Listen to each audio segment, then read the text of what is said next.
আমার প্রিয় বন্ধুরা, আমি রাজীব। তোমাদের আজ একটা ভয়ঙ্কর ভৌতিক গল্প শোনাবো। আশা করি গল্পটা তোমাদের ভালোই লাগবে। তাহলে গল্পটা শুরু করি। গল্পটার নাম রহস্যময় রায়বাড়ি।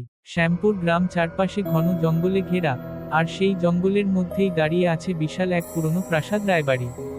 বহু বছর ধরে সে বাড়িটি পরিত্যক্ত। লোকমুখে শোনা যায়, একসময় রায় পরিবার সেখানে থাকত, কিন্তু এক রাতে তাদের সবাইকে নির্মমভাবে হত্যা করা হয়। সেই রাতের পর থেকেই রায়বাড়িকে অভিশপ্ত বলে মনে করা হয়। কেউ ওখানে রাতের বেলা যায় না। যারা গেছে, তারা আর ফিরে আসেনি। শহর থেকে 5 বন্ধু অরূপ, দীপ, সুজয়, রাহুল আর মিষ্টি এই রহস্যের সমাধান করতে গ্রামে আসে। তারা ভূতের গল্প বিশ্বাস করে না, বরং ভৌতিক কাহিনীর সত্যতা প্রমাণ করতেই রায়বাড়ির উদ্দেশ্যে রওনা হয়। গ্রামের প্রবীণ লোকেরা তাদের সতর্ক করে, ওই বাড়িতে গেলে তোমরা আর ফিরতে পারবে না। কিন্তু তারা কারো কথা শোনে না। এক রাতের জন্য রায়বাড়ির ভিতরে থাকার পরিকল্পনা করে। রাত 12টা, 5 বন্ধু টর্চ আর ক্যামেরা নিয়ে রায়বাড়ির দরজা ঠেলে ঢোকে। ভিতরে ঢুকতেই তারা অনুভব করে, বাড়ির বাতাস অস্বাভাবিক ঠান্ডা, চারদিকে ধুলো আর জালের স্তূপ। হঠাৎ দরজা আপনা আপনি প্রচণ্ড শব্দে বন্ধ হয়ে যায়। সবাই আতঙ্কে পিছিয়ে যায়। সুজয় দেয়ালের পুরনো ছবি দেখতে দেখতে বলে, এই ছবিগুলো যেন আমাদের দিকে তাকিয়ে আছে। তখনই মিষ্টি আতঙ্কে চিৎকার করে ওঠে, কেউ আমাকে ধাক্কা দিল। কিন্তু আশেপাশে কেউ নেই। হঠাৎ তারা একটি ঘর থেকে চাপা ফিসফিসানি শুনতে পায়।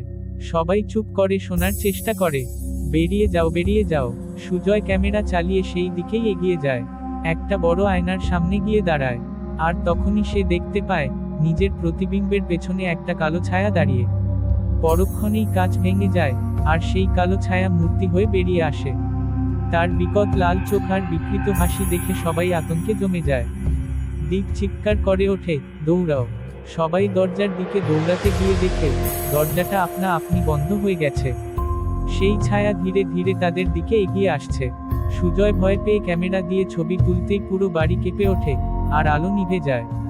চারপাশে শুধু চাপা হাসির শব্দ, তোমরা আর বাঁচবে না। একটা তীব্র বাতাসের ঝাপটায় সুজয় দেওয়ালে সজোরে ধাক্কা খায়, সঙ্গে সঙ্গে তার নিথর দেহ মাটিতে লুটিয়ে পড়ে। বাকি 4 জন আতঙ্কে দিশেহারা। দীপ, রাহুল আর মিষ্টি জানলার কাঁচ ভেঙে পালানোর চেষ্টা করে, কিন্তু কিছুই কাজ করে না। অরূপ দরজাটা ধাক্কাতে থাকে, আর তখনই একটা ঠান্ডা হাত তার ঘাড়ে স্পর্শ করে। সে চিৎকার করতে করতে মাটিতে পড়ে যায়। সকাল হলে গ্রামের কিছু লোক রায়বাড়ির সামনে গিয়ে দেখে, দরজা খোলা, কিন্তু ভিতরে একটাও প্রাণের চিহ্ন নেই। শুধু সুজয়ের ক্যামেরাটা মাটিতে পড়ে আছে।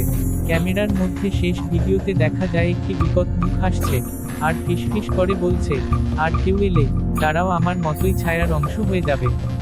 আজও রায়বাড়ি পরিত্যক্ত পড়ে আছে। কেউ ওখানে যায় না, কারণ যারা গিয়েছিল, তারা আর ফিরে আসেনি। তুমি কি সাহসী? তাহলে একবার ঘুরে এসো রায়বাড়ি, যদি বেঁচে ফিরতে পারো। বন্ধুরা, গল্পটা আপনাদের কেমন লেগেছে তা কমেন্ট করে জানাবে।